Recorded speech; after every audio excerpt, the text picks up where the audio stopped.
Today, we brought together some early career designers on the Figma product design team to talk about portfolios, including how to start from scratch, because we know that can be really nerve wracking, how to build your portfolio, and how to approach portfolio presentation. And we're also going to be talking about job hunting. We're going to reserve the last 20 minutes of our time together for your questions. So make sure that you're throwing any questions you have in the Q&A feature. Okay. Before I pass the mic off, a few quick notes of housekeeping. This session is definitely going to be recorded, and we'll be sharing that recording with anyone who RSVP'd within about a week of the event. 2, please make sure you're using the Q&A section to add your questions. I'll be gathering those throughout, and we'll use the last 10 minutes to 20 minutes of our time together to get you answers. Okay. 3rd, please set your chat to everyone when you're writing in because we really want to hear your voices. Feel free to chat throughout the session. Your panelists are able to see it too. And we want to make sure that you're just part of this open conversation. And lastly, please be kind to one another and follow our Figma community guidelines. One community guideline I'll call out right at the top is that we ask that you're not engaging in any self-promotion, including sharing LinkedIn or portfolio URLs in the chat. It's really distracting and it takes away from the conversation. Okay. Without further ado, I think I've said what I need to say. I'm going to pass the mic to my teammate, Amanda, from Figma's product design team, who will be leading our conversation today. Amanda, over to you.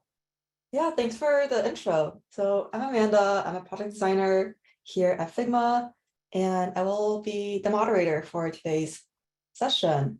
So to start right off, for our 3 panelists, introduce yourself. Who are you? What do you do at Figma? And maybe include some projects that you're working on too. You could go first, Chia. Yeah, hi, I'm Chia. My pronouns are they, them. I'm a designer on the prototyping team. So working on anything interactive and fun, doing a lot of projects around usability and advanced prototyping. I also recently worked on the April Fun Day snake game, if anyone tried that.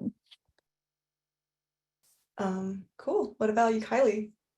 Yeah, hi everyone. My name is Kylie. I work on the feedback team. I mostly focus on comments and multiplayer and just focus on collaboration tools and features that bring people together in Figma and FigJam. And last up, Oscar. Hi, I'm Oscar. I'm a product designer on our growth team, and I mainly work on user activation, which is just like a fancy way of saying getting users to the magic moment as soon as possible. So a couple of things I worked on, onboarding, how do we actually teach you how to use this wonderful tool of ours? Awesome. And I'm also curious, what did your path to design look like? We can start with you, Oscar. Yeah, I didn't know like design was formally a career, especially like design and technology, until I was in college. I think I was always visually inclined. I wasn't anywhere close to being like an artist, but I always knew I was interested in like applied visuals of some sort. So I thought it'd be like an architect or something, but then eventually like fooled myself into thinking I'd be an engineer. But luckily, where I went to college, engineering was like adjacent to the design program. So I met some folks who were doing this weird thing called product design, sort of like interrogated what that actually meant. And then over time, just like moved myself closer and closer to that side of the world. And then my first job was, I was hired as a product analyst, which meant I was supposed to be doing like spreadsheets and stuff. But I think over the course of that like very first internship, I sort of more turned it into a UI UX kind of job. And then, just threw myself into places where I was very unqualified to do design, and people took a chance on me, which was great. And then over time, that's sort of how I built design experience and eventually landed here at Figma. That's so cool. What about you, Kylie? Yeah, like I was never really decisive about a career. I just knew that I was really bad at math and STEM, but I always really loved art, creative work, and writing. So it's kind of weird that I'm in this position now doing product design work in a tech industry. But I started in high school wanting to do fashion design, didn't like it after doing a job in it. Then went to university, majoring in finance for business because my parents just said set some expectations for yourself. hated that, tried marketing, didn't like that either. But I was always doing freelance work on the side just to make some spending money in university. Always doing like freelance graphic design work or branding work, and filled in for a friend at a hackathon as a designer because they're like, you can work with tools, like, can you just fill in for me? Weirdly felt confident in doing that and just kept doing more product design work, and eventually just applied to internships. It got rejected a bunch because I didn't come from like a technical background. Took gap semesters to work on design, get more experience, and kind of just like Oscar mentioned, work my way closer to the point that I am now. Yeah, thank you for sharing. And what about you, Chia? I came into design from kind of an extreme background, I'd say. I've always been interested in like making things on the internet. So taught myself how to code from a very early age, which is definitely not a prerequisite to being a design career. But I knew pretty early on that I was very interested in technology for the places I found myself in and the software I was using, and just how like magical that was to me, because I was like enveloped by it.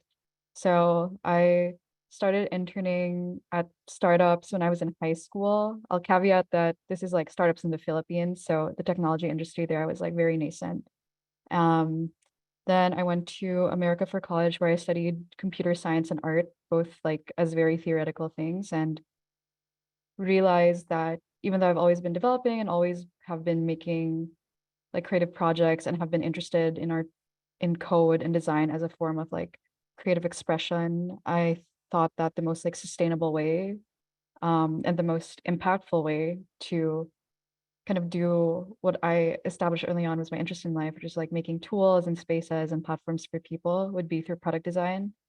So I kind of looked at it holistically as a way that I could like combine my interest in development and expression. So started doing design roles after failing out of like not getting any SUI internships. And also just realized that I was a better designer than I was an engineer, and that design was a better way to like mend all these interests, and actually like being able to see and influence how something is built end to end. Yeah, thank you for sharing that too. It's really interesting to hear just all the different ways that y'all have ended up doing design.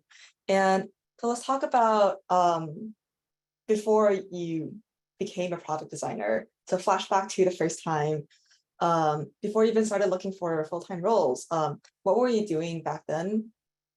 Before you even created your portfolios or applied for a role to set yourself up for success. And Oscar, do you want to go first? Yeah, I think like the existential challenge for someone starting from nothing is the amount of immense activation energy it takes to get your first role, and that requires your first project. But in order to have a project, you have to have a job. So how does that work? There's like two sources, I think, of projects. There's like fake projects. What I mean by that is like the self-initiated, like unsolicited redesigns, personal branding. This is very valid to get material on the page. And then also like you have real projects that are stuff that you've been actually asked to do, whether that's like side hustles or freelance stuff or even class projects. But oftentimes they're not completely aligned with the kind of design work you actually want to do. And so you sort of have to take both of those and control the narrative around them to make it such that these are things you can put in a portfolio.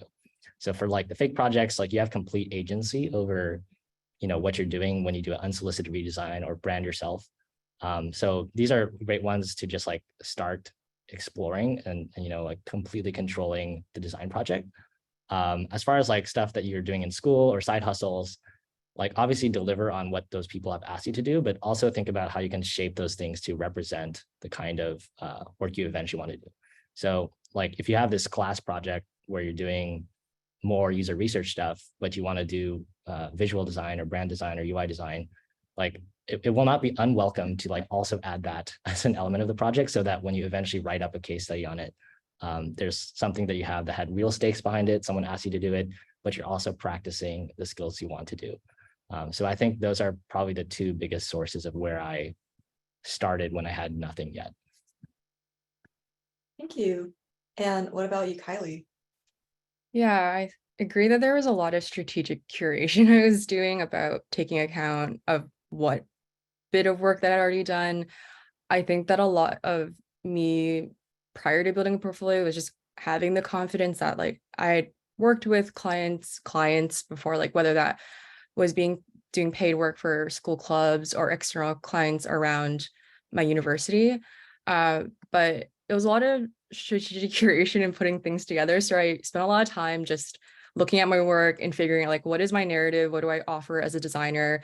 Like how, like as someone with non-technical or non-traditional path, or like kind of use 2 years to try other things, like how do this collective experience serve to be advantageous? So I feel like I spent a lot of my time answering hypothetical questions such as, why should we hire you? And why do you want to join X company?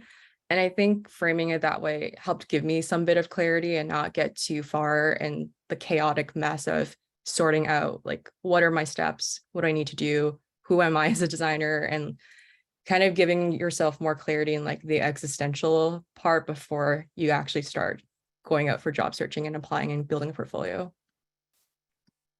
Thank you for that. And Shia? Yeah, Kylie and Oscar made really great points. I think the main case for me was that I had kind of like a very disparate practice, both like career-wise, and I had a lot of trouble because it felt like what I was interested in my own time, where I would just like make like tech projects and like software on my own, which is like definitely like not the norm, but it's like was the experience I had when I didn't have any formal like freelance or contracting experience and didn't have any internships. I would still like try to make things for me and my friends or try to solve like problems that I thought needed solving. Um, I was wondering how to like connect all of these work and kind of present it for a product design career, which to me was like the industry that made like all these interests perhaps like make the most sense, or could be like, or it made most sense to like coalesce it towards like a product design career. So I spent a lot of time understanding just like the game that you have to play to enter product design, which meant like learning the vocabulary, learning like traditional career paths, learning the toolkit that everyone begins with, like just reading up as much as possible, and also just like understanding as someone who wanted to be really values aligned in what I was going to spend my summers doing and potentially like what I was going to do like post grad, like is this like the way that like is this actually what I want to do with my time? Is this something that I am approaching at the right angle? Like I was seeing it as a way to like mend my creative and personal interests, not just like as a career. So I was grappling with that. And again, I was like kind of constructing the narrative that I had to like begin kind of like bending myself to move towards. And a lot of this was also just like understanding what I had to learn, whether it was like the rules of the game of product design, and also just like if I didn't veer into this path, where can I bring like all my adjacent interests in, and where would like what I would learn in product design serve me in whatever else I'd be interested in. So a lot of this is basically just like my way of like fact checking, like, is this what I want to spend like my valuable like early 20s time on? Yeah, thank you for that. And let's say in the pre-job hunting time period a little bit more, what were you doing to build your portfolio at this point? So for example, many students have projects that they work on in their classes. So how did you approach turning your class projects into projects that can strengthen your portfolio? Let's see. Does anybody want to go for this question? I'll like add on to what I said already about like like you can add scope to the stuff you do in your projects if it's not already there, and generally no one will like hate you for it. Like your professors won't hate you for doing extra work, so feel free to do it. The other thing is like you don't have to love the work that you did a year ago or 2 years ago or 3 years ago, and it's like totally within your right to revisit it and polish it up. So you could like sort of treat it as a time capsule and say like, okay, I'm going to present this work from this class I did a year ago, but I was always like touching my stuff up and changing it the night before an interview or something. And I think like that's totally allowed because it's a project that you fully owned, and that you know, it wasn't like a corporate thing that belongs in a time capsule from last summer. So I would just say like your portfolio is supposed to be a representation of your skills in their current state. So if it's not doing justice to that representation, like update it. And yeah, that's sort of what I'd say about that. Yeah, that is really good advice. Does anyone have anything else to add to that?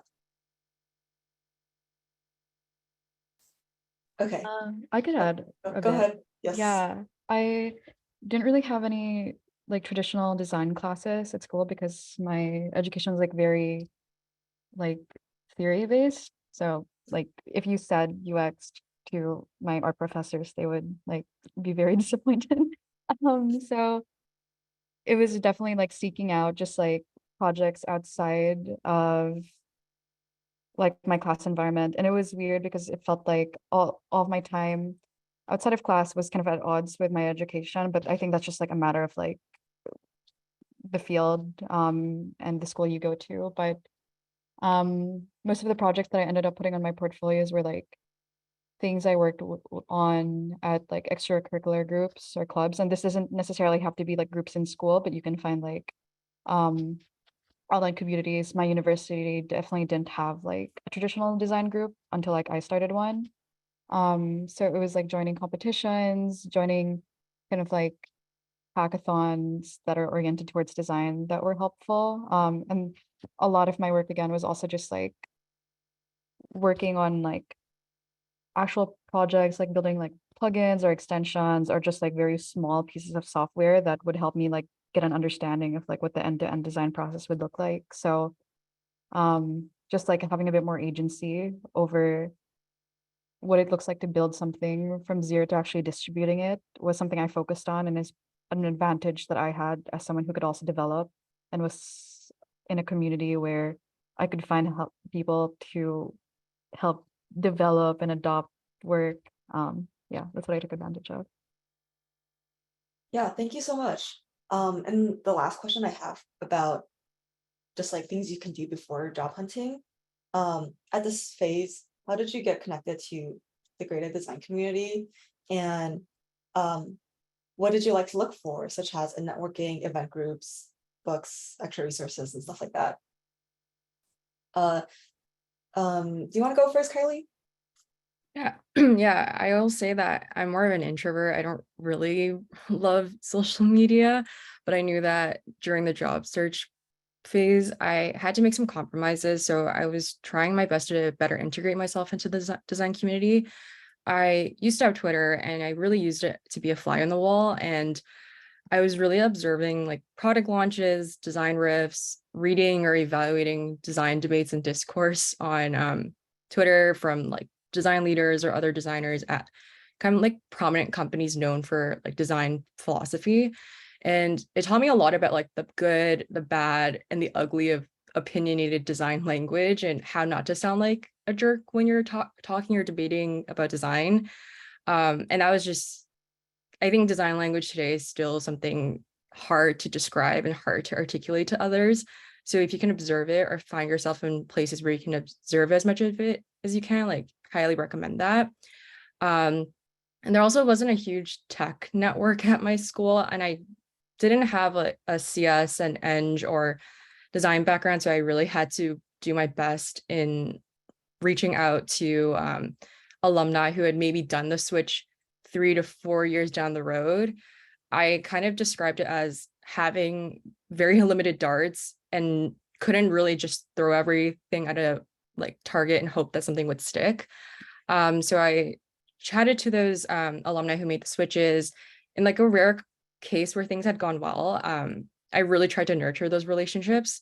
And usually those were the mentors, friends, or acquaintances that would later advocate for me in future opportunities, or when they had said, okay, I feel like this person has a lot more experience now and she feels more confident in her role. And that's how I got my subsequent opportunities. But I really hate forcing relationships if there's nothing there. And I felt like those didn't really get me anywhere in my job search anyways. I think the last thing is I didn't do or really couldn't afford design courses. So I just committed a lot of effort into like design challenges or hackathons where like there was something at stake. I had a deliverable to hand in, or like there were other people working with me and like we're depending on each other. So I felt like those moments really helped level up my skills when I didn't have many opportunities to do so. Thank you so much. And what about Oscar? Yeah, I What think your experience? I also biased. I would say like I did not have that much of a design community, and I think that's maybe a beacon of hope for people who don't have like immersed time in rooms full of designers. Like you don't need it, right? Sort of like what I would say.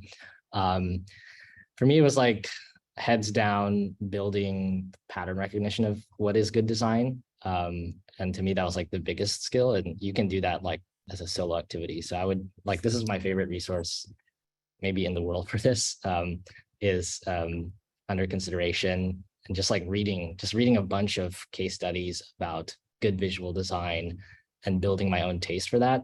And then maybe like snooping in on the people who actually did that work, seeing more of that. I would send cold messages occasionally and not get reach outs. So I don't really think I ended up leveraging those conversations. It was principally like just studying those things. So I didn't really do networking events, Twitter, meetup groups, whatever, until very recently, honestly. And it's just like building the taste alone over time. Yeah, thank you so much. And lastly, Chia. Yeah, I think the way I got connected to the design community was similarly just like understanding the pathways and influences from the people who influenced me. So I would look up the designers who worked at certain companies that I really liked or who were doing projects that I admired, from mix of like product companies and studios or independent designers who are just like sharing like speculative work, like everything in that range. And I would understand what articles they were reading, what conferences they were following, where they were speaking, trying to get like bits of that. You could also even message people and just like try to get a sense of their influences. I really think that's the best way to learn. And then kind of like synthesizing um, people's work and progressions and influences and trying to like curate all of this into my own narrative in space. I think there's also this fear where a lot of designers feel like they need to be like a loud individual like online in order to immerse yourself in the community, but you don't need to do that in order to like understand and learn and watch from afar. And I think just focusing on being around the discussion, but not necessarily pressuring yourself to engage with it, especially when you are still developing, is like fine. You just need to like understand where the room is, so you can later know how you would like to speak up in that room. So just finding newsletters, finding directories, finding anything from like HCI papers to like Medium articles, I think is a good way to just begin knowing the language the community speaks. Yeah, and thank you all for sharing those resources. Next up, let's talk about portfolios. How did you approach assembling your first portfolio, and what strategies and mindsets do you use to curate it? Do you want to go first, Oscar? Yeah. So I think like the biggest hurdle is like the project selection, which we sort of touched on earlier. I think as an overall philosophy to that, it's like you kind of have to squeeze water from the stone. And because when you have such little material, but you have to build an entire site around it, like how does one do that? It's sort of the calculus of the first portfolio you put together. So I, like the first time I had a job, I was sort of like literally made an entire case study for every little thing I did at the job. Like this one small design task, I made a whole case study around like what was the process around that, and here's like the final artifact of that. And so even though it was like one role, I've had like 3 case studies that I put out for it. And that's like one form of squeezing water from the stone. I think another thing would be This is like very hot take, I would say. I don't think you need to think that deeply about the format. Just copy, just copy this portfolio of a designer that you like admire or that you see it works. Like I think less of your time should be spent on the formatting and like thinking that deeply about all of the structure of that versus like focusing on the content. So to me, that was like why the first slide I made, I pretty much just like used a template. Yeah. Yeah. And what about you, Kylie? Yeah, I agree that the only like I was in a place of urgency needing anytime I had to put a portfolio together is always a sense of urgency or place of urgency. So I never thought about building one from scratch. It was always like templates, like Wix, just drag containers, like get that stuff onto a portfolio was my priority. And then maybe even prior to that, when I had the free time, I was kind of browsing and auditing formats of portfolios I really liked. They didn't necessarily need to be students or like extremely talented professionals in the field. I was really just paying attention to what things stood about the visuals that were extremely effective in like describing or laying out the design process of a project. And like what parts of like the formatting that I could borrow and make into my own template. I think that the mindset I had was how little do I need to do to make things from scratch? How much of things could I like, how much could I amalgamate from different sources into like a bespoke template for my own project? So yeah, I was really in a place of just strategically saving time on this stuff, but also getting my content onto a portfolio. Yeah. And lastly, Chia, what's your take on this? Yeah, I had a very different approach, which led me to a very unconventional kind of like path. Even though I've been working at startups in like very generalist capacities, but although focused mostly on dev and design since I was like in high school. Like obviously companies that don't really have name value don't signal well to the usual like dream tech companies that people have in the US. So I kind of like reset from zero, and um probably the best way to understand how erratic my portfolio presentation is to like just like like when you Google us like archive.org or and Wayback Machine our portfolios and just see how weird it was and how we've developed into the designers we are. I think that's like a good signal. Yeah, because you know that joke about how like when a designer is established, they just like take down their portfolio and become simple.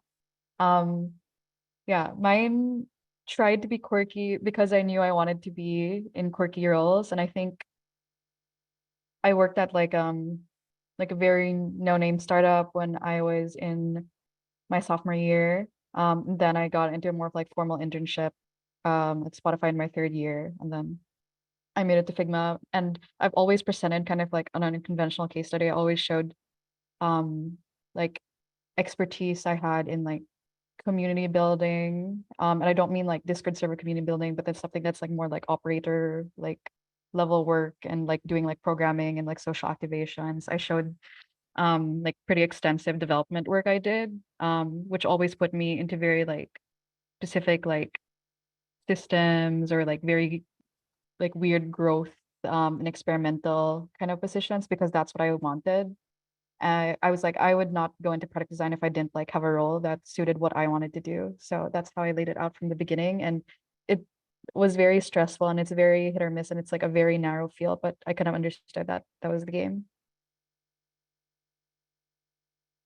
Yeah, it's really interesting to hear again like the different approaches and how different things can just work for different people. And another question I have is, did you have an aha realization moment or portfolio feedback that changed the way you approached your portfolio? And this time, let's start with Chia again. Yeah, I think one thing about portfolio presentation is obviously don't do this if you're constrained for time, but I had multiple like sites even of presenting myself. It doesn't have to be like an entirely different domain, but then I would be very intentional about how I would contextualize and present myself to like different audiences, to like a recruiter versus like a small startup in an emerging space that I was interested in working with versus like a traditional tech company. And I would change what I highlighted, change what keywords I used, and took advantage of the ability to fragment myself according to what I wanted and what I needed at the time. So I had like a development specific portfolio. I had one that treated like all my fun and like community, like case studies as just as well as other work if I knew that the person reading it would take it seriously. And then I had like a more traditional one, even though I didn't end up pursuing that career. But I think something important to know is also like you should know the conventions and you should know rules before you break them. Yeah, thank you for that advice. And what about you, Kylie? I think like an aha moment was when I was skimming portfolios of designers who had maybe 1 to 2 more internships or years of experience than me. I recall not paying too much attention to reading the content, but really what I was drawn to was like the level of visual polish of these websites. And I didn't mean that they were extremely elaborate websites. It was the website could have been extremely minimalist, but it was very tastefully clean and really communicated a sense of professionalism and craft.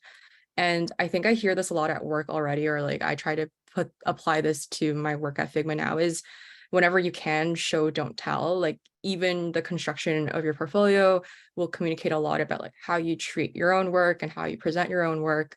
So I think that was a shift in my mindset when I went back for future iterations of my own portfolio. Yeah.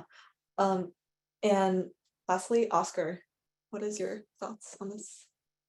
I have many thoughts, many aha moments. And I think like maybe the most practical advices were very tactical. So I'll like talk at a high level to motivate why these are like appropriate advice. And then I'll like tell you specific tips. So one, I think you can approach your presence on the web as like a form of like statement of who you are. And that's like a noble effort that I wish I could have done. But when you're desperate and looking for a job, like you're optimizing for playing the game as I think Chia said earlier. So if you want to like play the game, that website is very different than like a site that is meant to be like a authentic representation of yourself. And there's actually an objective right answer, I think, to what that site looks like. And you sort of approach it from the process of like a design project, like who is your user? What is the use case? That sort of thing. And if you actually answer these questions, you can back yourself into the perfect portfolio. So I think one insight was, and I think I'd be curious to fact check this with the link Alex sent earlier in the chat about looking from the recruiter's point of view. Most of your viewers are probably not designers, right? Or design students. It's recruiters. Recruiters are not technical. They have like some cursory understanding of design, but it's sort of like a very short attention span. Like they're looking at this thing for a few seconds. They just want to like get this impression, good designer, bad designer. And then they also like don't have all the insight into, what is this very technical process?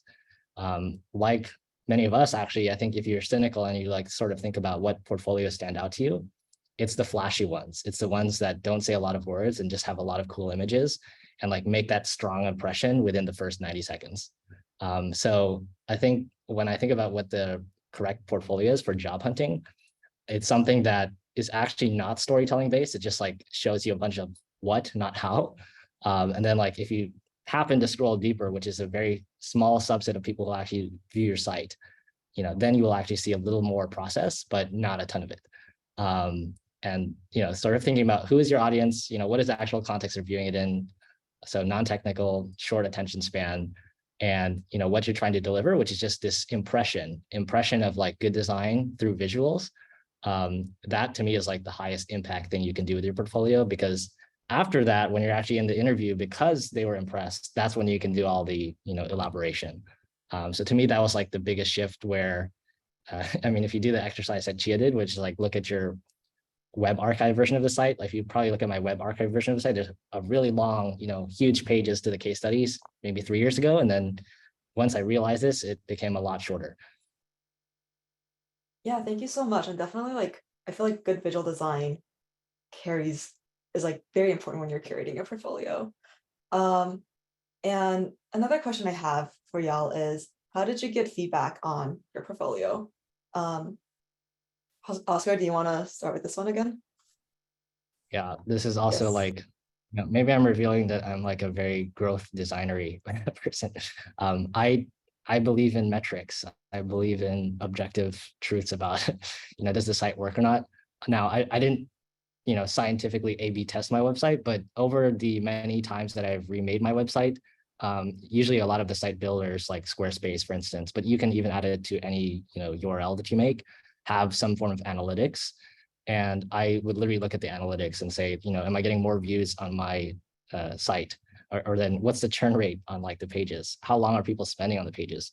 And so when I was looking at these metrics, I would find out things like which are the most popular projects, right? If those are the ones that people are viewing more often, I'm going to elevate those to be higher in my site hierarchy so that that's the one that people are seeing. If I was seeing that people are, my insight that like, people are going to leave in 90 seconds, that was literally looking at the site time and seeing that the bounce rate is 90 seconds. And that gave me a realization like, oh, if I cannot communicate what I did or the value I have in 90 seconds, then the portfolio is going to fail. And so that's how it sort of shaped me, thinking about concision and being succinct. So analytics is a very underrated tool. And then obviously like qualitatively talking to people, but I think the reason I just emphasize this is because it's something that people underutilize, I would say.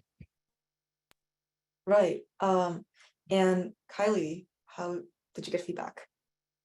I would say that because I'm really not good with numbers, let Oscar handle that stuff on our side for early career, but I really just politely asked people to schedule one-on-one time. Either they were other design friends or networks in my circle who I just politely asked for like 30 minutes of their time to walk through my portfolio and just go through it like an informal like critique. And because I found that the best way for me to incorporate feedback or kind of identify holes or missing pieces or weak areas of my portfolio is just to have a second pair of eyes skim over it and just say like, I don't think you're communicating what you're intending to communicate here, or I think that you need to show more of this process and show less of something else on your project because you're telling me that your project objective or goal is this, but I don't think that what you're describing right now really kind of tells that story. So I found this to be the most helpful for me. And if you can, or you have other like classmates or friends, like I definitely think informal critiques are very helpful. And in the phase where I was able to at least get a phone screening or an interview with companies, I would just ask if I could get any piece of feedback about my portfolio. And I think that sometimes the feedback you would get from another designer or will be vastly different from something you would get from a recruiter or someone at the company. So just having different perspectives of feedback is very helpful. Any chance that you can just like pose the question to the person. Yeah, thank you so much. And Chia, what is your take? Yeah, same thing as Oscar and Kylie. I think Oscar's point about analytics is definitely helpful. You can just like embed Google Analytics on your site, and it also helps you see how people are discovering you, if that matters and you're doing freelance, for instance. Also, you can see referral links from Greenhouse, so you can see which companies have actually clicked on your portfolio, which is awesome. Aside from that, yeah, I think a thing to point out is that get eyes from like people of different skill levels and different experiences, and then kind of like note down where the feedback is actually coming from and from what perspective, right? Because there's like the recruiter eye, there's the non-technical eye, there's senior designers that you can reach out to when you're like in the midst of like asking for a referral or something, where you can ask for like, I don't know, a bullet point or two of like advice on your portfolio or something. And that feedback is going to be vastly different from like a friend you're like trying to like job hunt with. And knowing how to filter feedback from the different like groups it has come from and being selective also about it and forming your own opinions in like how you've curated and how you've chosen what feedback to take and discard, I think is like also an important part of like, you're not just like doing what everyone tells you to adhere to, but rather you're forming your own opinion and presentation, because also not everyone is right about how to present yourself. And you take these different pieces of feedback from different people and implement those presentation strategies in your different portfolios curtailed to like different industries, to different audiences. You differentiate your portfolio from your deck, etc., from like these looks. Yeah, thank you so much. And so now let's say your portfolio is noticed by companies and you're invited for a portfolio presentation. How did you approach this? For this one, let's start with Kylie. Yeah, I will say that always prepare a presentation, whether that be a deck or like whatever platform you're using for the presentation, that you can share your screen or like share your laptop with the other like I guess interviewer. Because I think that I say this because you shouldn't already show the person what they can already see from your website if they had already evaluated your resume or your application. You know, your presentations also evaluate a designer's ability to articulate and pitch their ideas or pitch trade-offs and the decisions that they made to arrive at the goal or the recommendation for the design. And I think another really big thing that I'm really fixated on when I'm preparing my presentations, whether like they're very minor or they're very major at the job now, is always consider who your audience is if you can find out who will be your audience and the framing of your content according to that. For example, my mindset for my Figma interview as for the internship, which I subsequently did not do, but and also for new grad, was that I have 30 to 60 minutes to spend with a senior designer. What will I share in that amount of time, or what will I say to really demonstrate my potential so that they, given the chance, I could be an invaluable part of the company. It wasn't about like how to get hired. It was more about like, I just need them to see the potential that I have. So that's how I went about framing and preparing my portfolio presentations.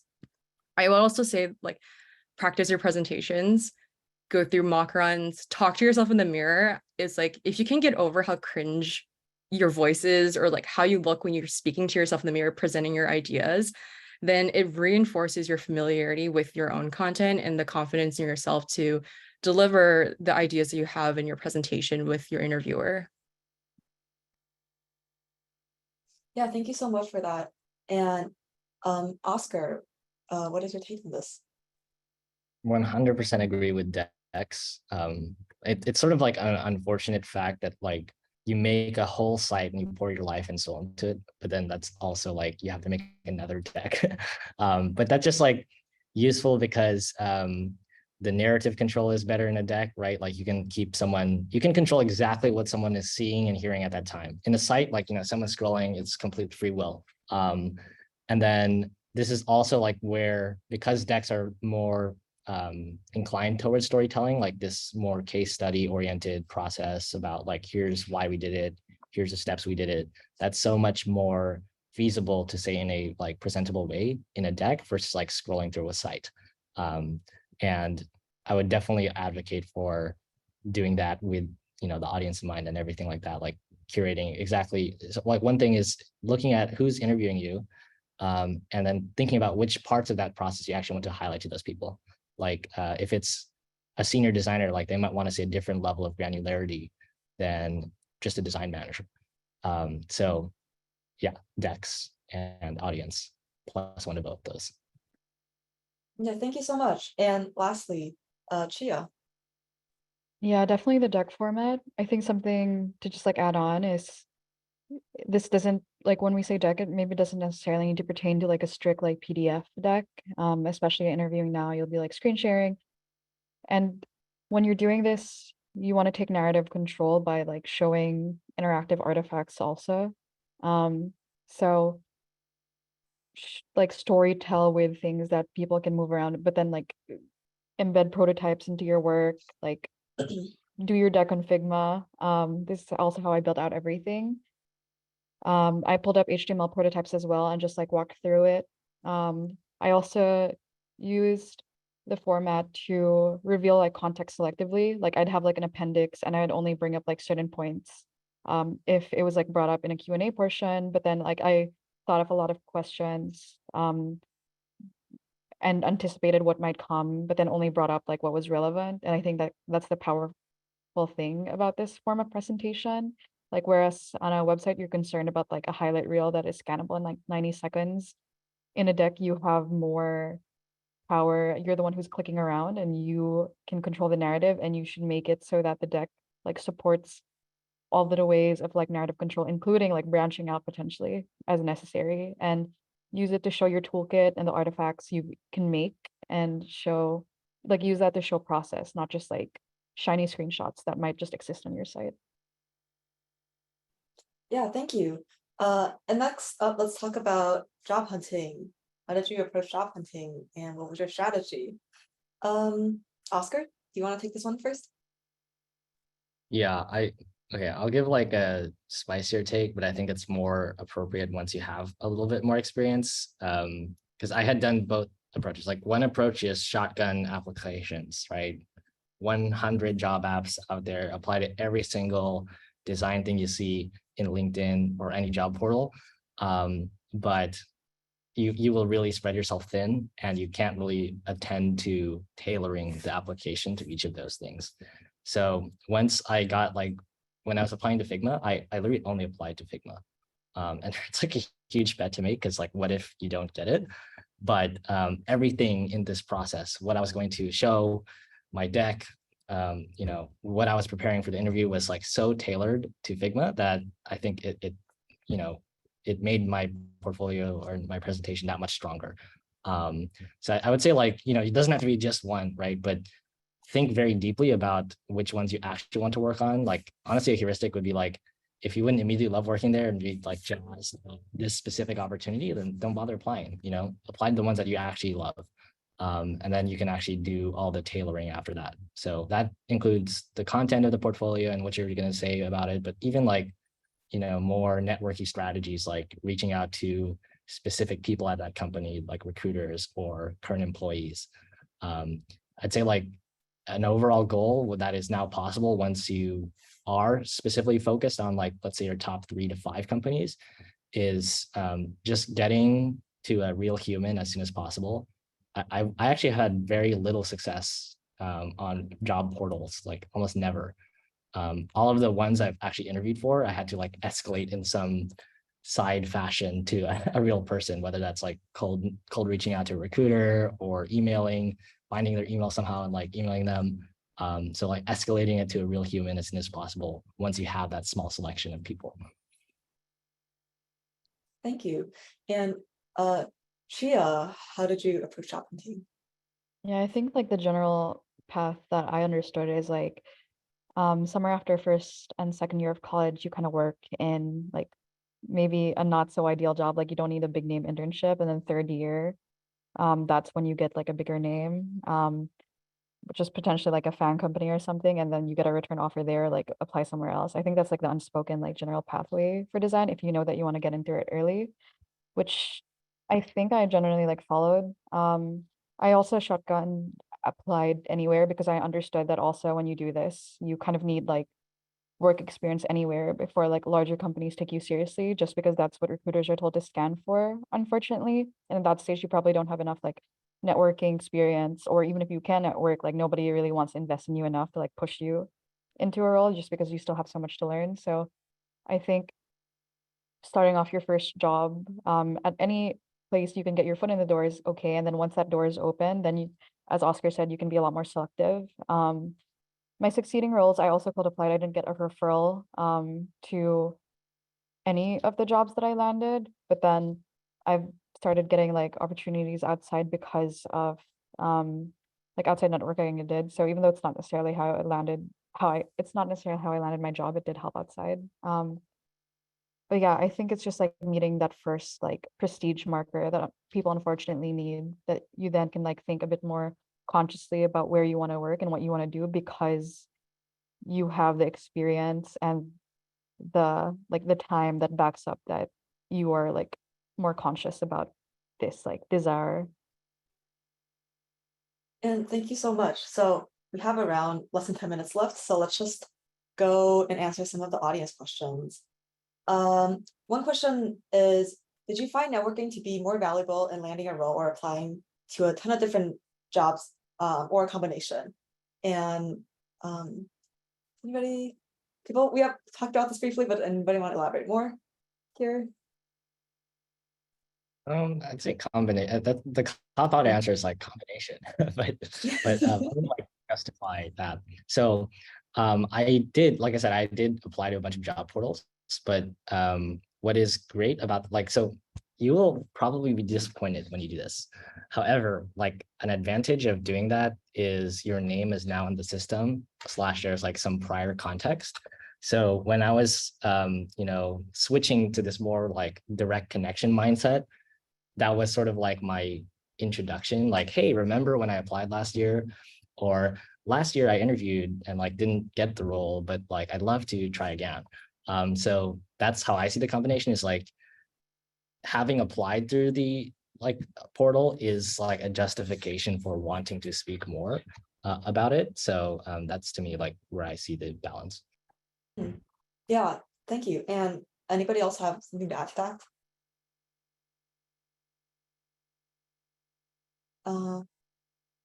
Okay, another question is, how do you undertake the process of defining your unique value proposition when you're interviewing or when you're looking for a job? And feel free to take this if you have an opinion. I will say that I don't think it's something that you do in a day specifically. I think it takes a day to like take account of everything that you're good and you're bad at, consider the jobs that you're aiming for or like the aspirational roles that you would really want, and see how you culturally, technically, and somewhat behaviorally fit into those things. Like, and I think it also requires a lot of feedback. It requires a lot of feedback of it took a long time for people to say, like, you're just one piece of feedback that I really leaned into is someone said to me, like, you're really good at articulating like your thoughts and opinions. So then I tried to make that stand out as much as I could. I tried to highlight that as like a value proposition. And I would say like try to get as much feedback or signal on like your strengths and weaknesses, and like take into consideration like what is the context and what is the audience and what about that are you trying to fit into. Hearing Kylie say that actually like spurred a thought, which is I have recently like only realized the importance of like the bio, the actual like written statement you have about yourself, because there's like the implicit ways that you communicate what your value proposition is. But the bio is like the most explicit way that you signal that to the world. So like if you think about what Kylie said about she's really great at articulating her thoughts, then the bio, the tagline actually matters to say like, why not put that out there and say like, I bring clarity to projects, and I think like being specific about that is something that I realize is so much more useful than like trying to act like everything. Like the meme word for design portfolio bios is multidisciplinary. I am a multidisciplinary, and I definitely had this for years. But more often than not, like when you talk about other designers who you really admire and you hype them up to your friends and stuff, you're thinking about like a specific part of why they're great. And so to me, it's like controlling that tagline, being specific, and investing time into learning what that is, and then leaning hard into it. Yeah, and maybe to add on to that a bit, I think like something important is to, especially as like a early career designer, is to like present yourself as very teachable.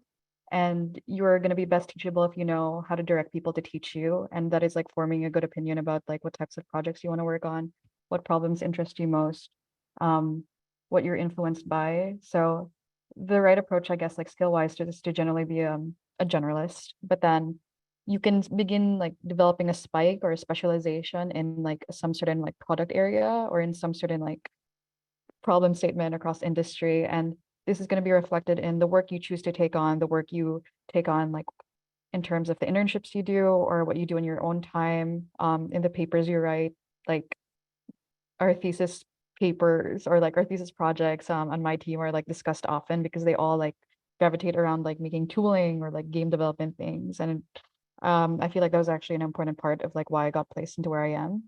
And just understanding how not how you're like how you want to be in career is also like supplemented and like supported by like all your adjacent interests, and trusting in that to help like give you a cohesive career story.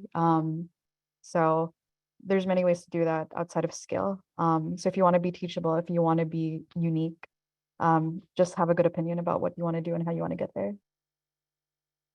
And thank you so much. And with that, let's wrap up this panel and Q&A. And thank you all so much for the helpful answers that you've provided during this session.